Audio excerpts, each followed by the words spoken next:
on your day off, lingering in here. Made a lot of fines today here. What do you think, Clarence? Yeah, fine. Take care of that, man. Clean your locker room up. Let's go. You made a move with kicker. Can you talk about the decision to make a move with kicker, and will you add another kicker?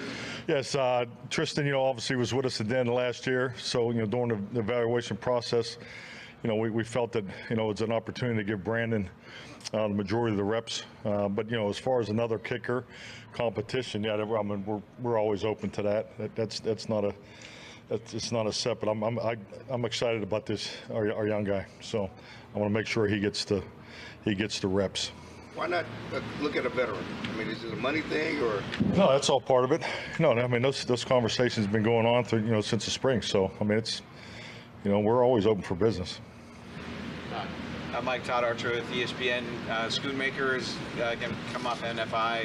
What do you anticipate that he'll be able to do here early on?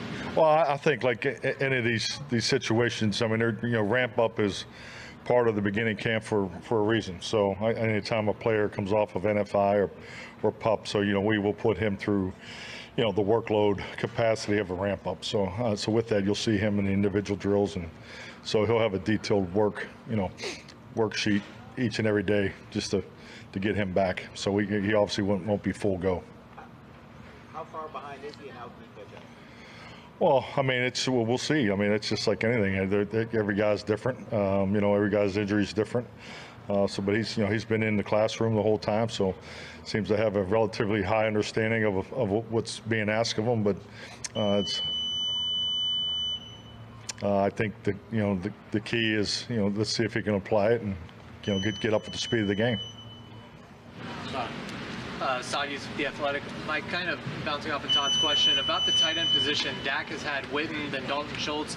Talk about quarterbacks having these security blankets at tight end. How important is that, and what is the process like with whether it be Luke or Jake or Peyton or whoever else? Yeah, I think the tight end position, I mean, if you just look at the history of the passing game and, going back to the early days of the West Coast offense, I mean, the tight end throws start right here. So the completion percentage, the connection that, every quarterback has with his tight end. I mean, you look at throughout the history of, just look at our current league and look at some of these quarterback tight end relationships and how productive they are, and the ability to be on the same page because they're tighter windows, but they're also shorter throws, bigger targets, and we really like our group, and I think they all have something to offer. Does it have to be one guy, or is there a tight end by committee? Kind of. Well, I just just look at the youth of our room. I think it's clear on what our approach will be, and it'll be important for really the offense and defense as far as moving forward. I mean, we got some young rooms that guys need to play a lot this preseason. So, in the tight end rooms is one I'm excited to see go play. Calvin Watkins, Dallas Morning News. How much did Saturday's kicking efforts influence what you did today? It's never just a one-day deal. I think clearly, if you were keeping score, I mean, I can see why you asked the question, but this is something of. It's probably more of a product of, how much time and reps you have. It's just, making this decision early, it really speaks to, how much of an opportunity do we have down the stretch here. Because, if we do go back to Clarence's question, if we do go with a veteran, there's a level of experience. He's, our operation is very young right now. So, and that's something that we just want to make sure we're getting the reps and the opportunity to make those guys successful. Nick Harris, DallasCowboys.com. Jordan Lewis, is he closer since the beginning of camp? Do you expect him back by the end of camp? Yeah, Jordan is really crushing it in the rehab. But as far as where he is, there's a plan for him. But knowing Jay Lou, he'll push it, and he's doing really, really well. I know Britt feels really good about the process, progress he's made here the last 4 or 5 weeks. Do you expect Schoonmaker to play on Saturday? I'm excited to see him practice today. Okay. Mike, Dan Hansis around the NFL Network. Hard Knocks is starting up again this week. You were on the show a couple of years ago.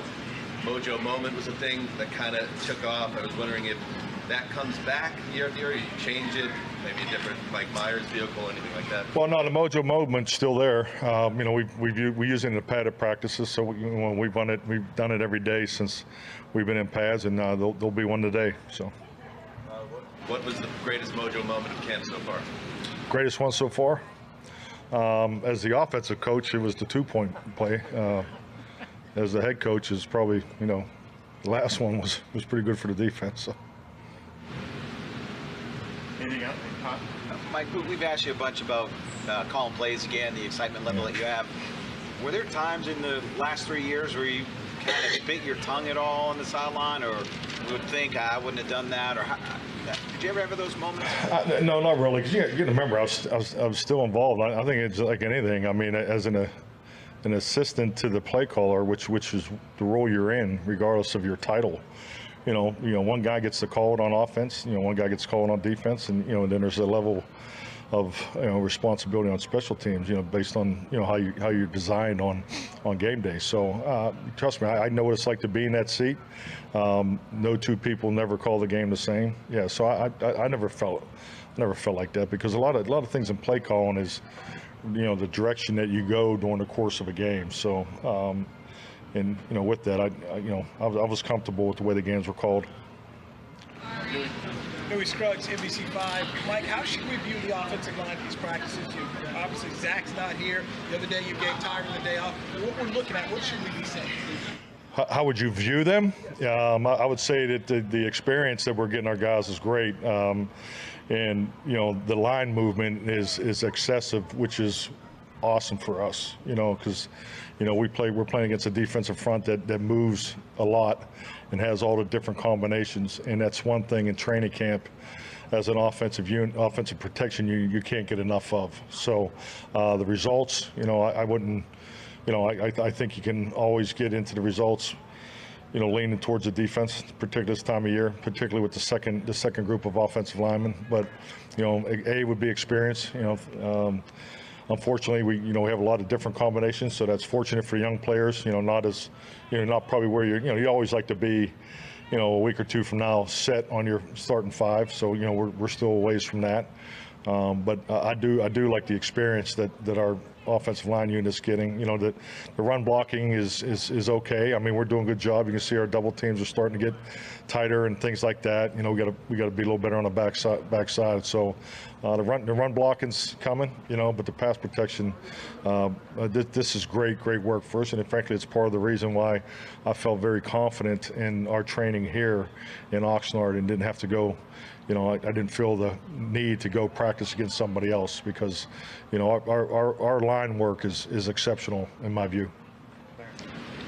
What changes this week in practice as you ramp up to the game? Are you done with installs? I mean, how do you change?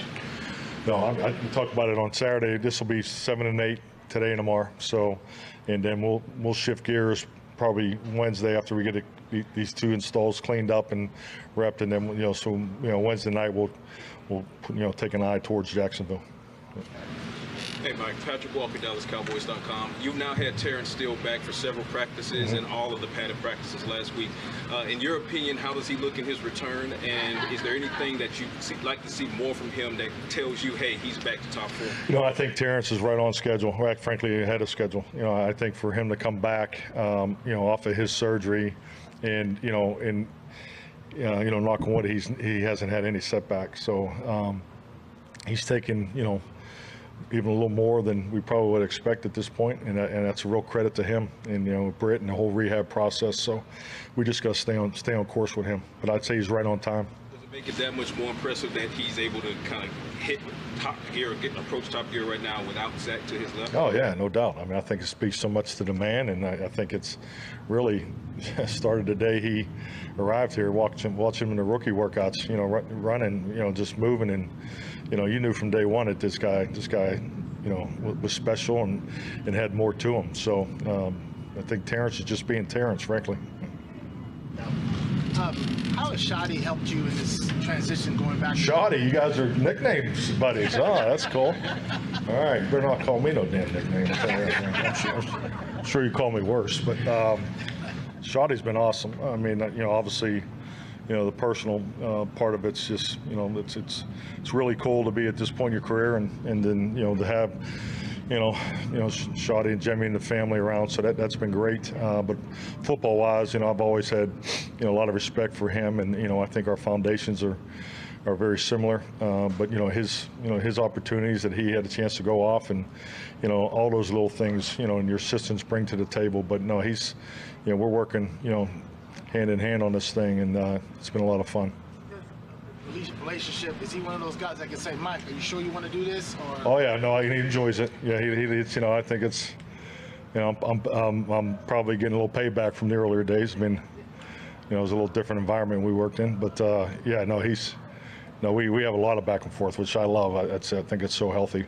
And it's, you know, the other part of it too. We got a lot of young coaches in that room, and you know, it's important for them to hear those conversations, because every scheme has a history. You know, every combination block has a history. Every route has a history, and you know, when you have the opportunity as a young coach, like I did in the early '90s, to hear the history and the why of each and every scheme, I think it brings you a clear understanding as a coach to coach better in the gray area. You know, we draw these passes up real nice and clean, and they're unbelievable. They're works of art, and then you get it on video and you coach off of that. But the gray area is where the money's at. You know, when you're playing against Stephon Gilmore, and he knows the splits and so forth, and you know, so what do you do to that, you know, to that release? How, you know, how does it affect the stem? And so it's all those little things that I think, just the fact that we've been in this type of system of, you know, thought process of how we, you know, how we install, you know, how we evaluate and correct and so forth.